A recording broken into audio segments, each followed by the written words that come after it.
In Nicholas Kristof's column last weekend in the New York Times about Henry Kissinger, who died 2 weeks ago, Kristof grapples with Kissinger's sprawling legacy as the most influential arbiter of statecraft in the post-World War II era. Kissinger was able to see opportunities others couldn't see, which ultimately led to the opening of China to the West, signing an arms control agreement with Russia, and negotiating a peace treaty between Egypt and Israel. Kissinger was a master of great power politics. Tragically, and perhaps criminally, Kissinger mostly ignored nations and people who weren't great powers, seeing them as pawns to be sacrificed in the global conflict among superpowers. Vietnam, Cambodia, Bangladesh, East Timor. Kissinger either orchestrated or was complicit in the deaths of hundreds of thousands of innocent civilians. From this perspective, Kristof says, Kissinger doesn't look like a foreign policy genius, but like a bumbling American who never understood the lives of the people he shrugged at slaughtering. In important ways, the Middle East of today has been constructed on a template designed by Kissinger. Pay attention to the great powers and ignore everyone else. What Kissinger failed to see, and what ultimately proved his great powers approach inadequate, is that the nationalist aspirations of less dominant peoples will continue to roil and fester until they are somehow satisfied. In Kristof's column several days ago about Gaza being the most dangerous place in the world to be a child, he notes that 70% of the people who have been killed in Gaza have been women and children. In an observation that captures both the Kissinger approach to foreign policy and the view that many people today hold concerning the Gaza war, Kristof says, "Too many see events through a prism in which lives are invaluable on one side, while deaths on the other side are regrettable." Last Sunday, I returned from a week in Israel and Palestine. I spent time in Tel Aviv and Jerusalem, as well as in Nazareth, the largest Palestinian-majority town in Israel. Because my visit partially overlapped with the ceasefire, I was able to travel south to Kibbutz Alumim, which lies in the shadow of Gaza City. It's one of the kibbutzim attacked by Hamas terrorists on October 7. Kibbutz Alumim is primarily an avocado farm and a large dairy operation, the most technologically advanced dairy in Israel. The director of security for the kibbutz showed me around and described to me how terrorists had entered through a fence at the industrial end of the kibbutz. They burned some of the barns and some of the farming equipment and massacred the Thai and Nepalese workers who were housed in dormitories near the barns. Even though the terrorists roamed freely on the kibbutz for 5 hours until the Israeli Defense Forces showed up, the terrorists inexplicably did not venture into the residential end of the kibbutz, where 300 inhabitants were sheltering in safe homes in their houses. Given what happened at other kibbutzim and elsewhere, no one knows why the homes at Kibbutz Alumim and the people in them were spared. After showing me these events where they took place on the ground in the kibbutz, the director of security then took me down into the underground command bunker. He showed me surveillance videos of what had happened, including the terrorists' attack of some of the people who were fleeing from the massacre at the music festival. 5 hours is a long time to wait while terrorists are roaming freely and killing casually almost gleefully. While none of the women at Kibbutz Alamim were raped, we now know the full horror of what Hamas did elsewhere. For my part, I cannot understand how anyone can respond to the savage butchery perpetrated by Hamas with anything but the strongest possible denunciation. Having sat with Jews in Israel whose loved ones were killed or captured, or whose loved ones are now fighting in Gaza, I understand their deeply felt trauma and their deep-seated desire to obliterate Hamas. I have also sat with Palestinians who know all too well the anguish that comes when loved ones and family members are indiscriminately captured or killed. In a meeting 10 days ago with 4 professors in Israel, 2 of them Palestinian and 2 of them Jewish, one of the Palestinian professors expressed anguish at the fact that the Jewish response to October 7 had completely ignored the experience of Palestinians over the past 75 years. Or, as Christoph put it, too many see events through a prism in which lives are invaluable on one side, while deaths on the other are regrettable. 50 years ago, in the fall of 1973, a year we will return to time and again, Egypt and Syria made a surprise attack against Israel, precipitating a conflict now known as the Yom Kippur War, a war that Israel won decisively. In retaliation, Arab oil-producing nations imposed an oil embargo on nations that had supported Israel, tripling oil prices and plunging stock markets into the worst crash since the Great Depression. The resulting period of high unemployment and high inflation in the U.S., now known as stagflation, further unsettled a nation already reeling from cultural restlessness and political chaos. Earlier in 1973, Henry Kissinger had flown to Paris to sign the accords that would end America's misadventure in Southeast Asia, during which casualties in Vietnam, Cambodia, and Laos numbered in the millions. Also in 1973, members of President Richard Nixon's inner circle were convicted in the break-in of the Watergate Hotel, initiating a sequence of events which would lead Nixon to declare, "I am not a crook," and force him to resign a year later. In September of 1973, I turned 16. My parents gave me a used car for my birthday and told me that I was on my own to do with my life whatever I chose. The car was an excellent vehicle, a 1967 Ford Mustang, but it seemed woefully inadequate as a means of navigating a chaotic and uncertain world. My parents had tried their best to map the world for me, which meant being obedient to the commands of the Bible during this life as a means of preparing for eternity in the next life. As the Mennonites of my upbringing often said, "God said it, I believe it, and that settles it." Except that the more I learned about the world around me, the more unsettled I felt. Many of you know that I grew up conservative Mennonite, a tradition not unlike the Orthodox Jews in its commitment to an austere way of life. Our family life was relatively cloistered, well insulated from the impact of the broader culture.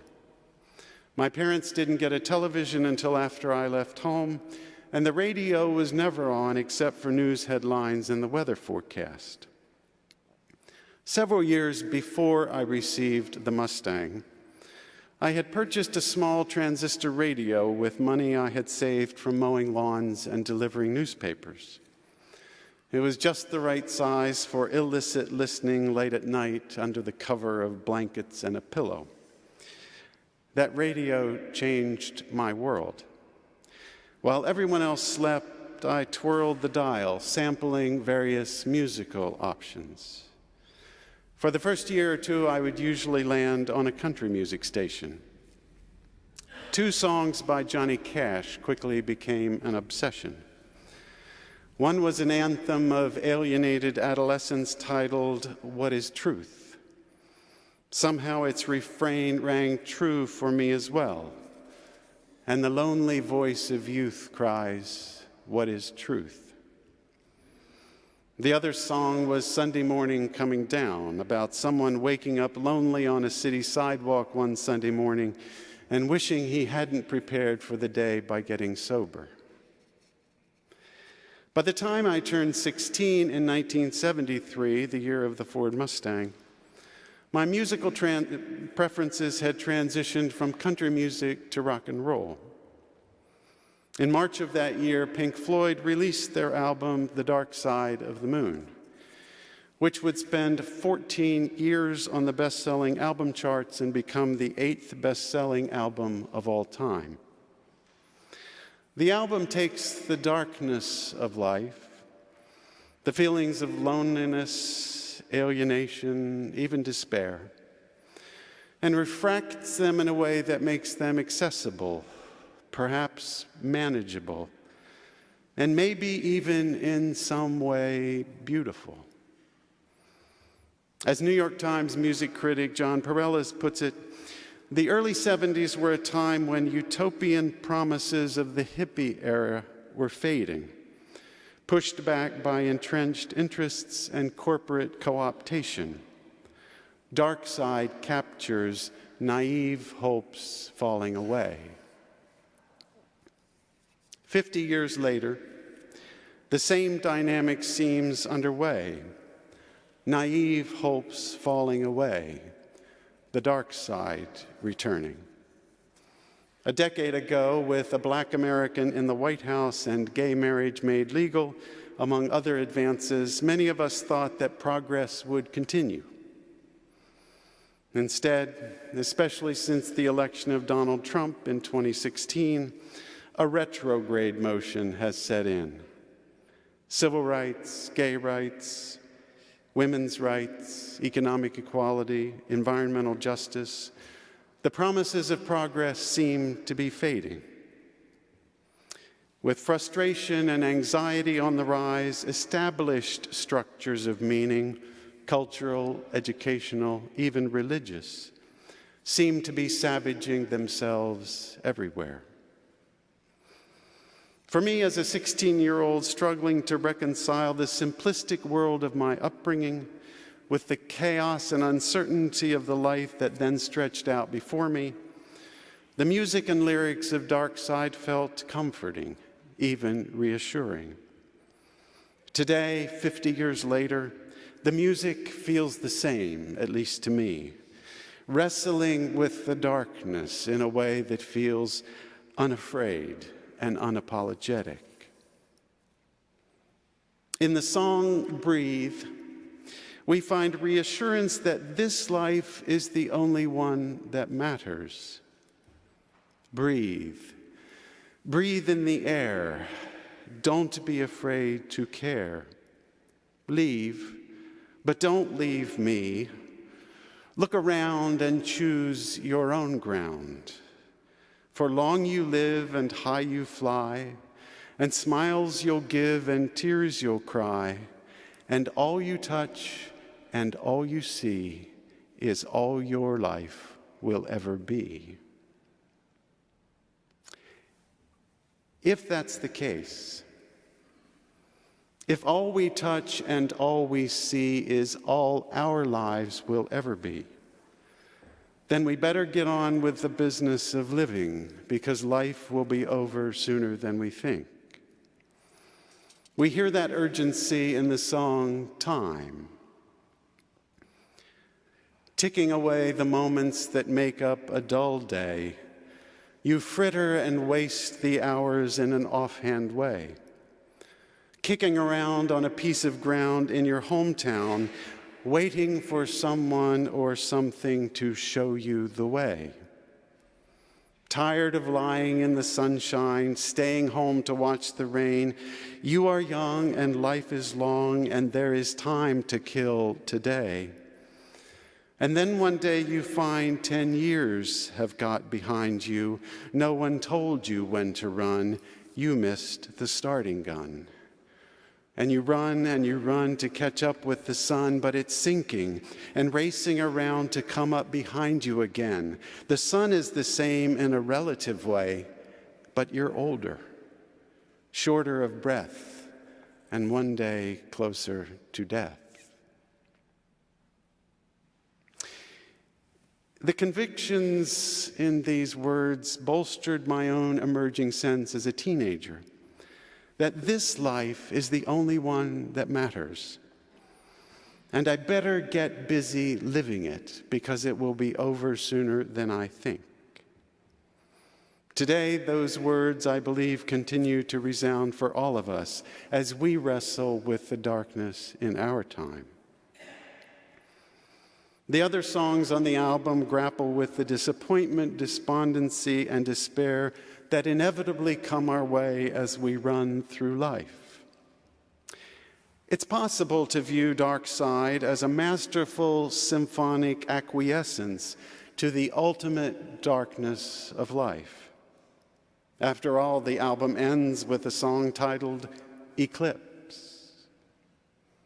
All that you touch, all that you see, all that you taste, all you feel, all that you love, all that you hate, all you distrust, all you save, all that you give, all that you deal, all that you buy, beg, borrow, or steal, all you create, all you destroy, and all that you do, all that you say, all that you eat, everyone you meet, all that you slight, everyone you fight, all that is now, and all that is gone, all that's to come, and everything under the sun is in tune, but the sun is eclipsed by the moon. Despite leaving us there in the middle of an eclipse, the album doesn't ultimately leave us in the dark.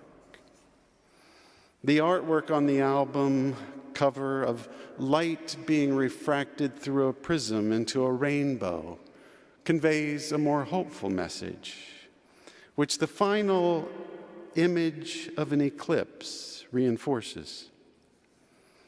The light of the sun may sometimes be eclipsed by the moon, plunging us into darkness. But an eclipse is a passing phase of cosmic life. The light will inevitably return when once again everything under the sun will be in tune, that is, in the lyric universe of the album, harmonically and existentially connected. As it happens, that's the message of the Jewish celebration of Hanukkah, which began on Friday evening at sundown. The light of the Hanukkah menorah, with one candle burning for each of the 8 days, symbolizes the eventual triumph of light over darkness and freedom over tyranny.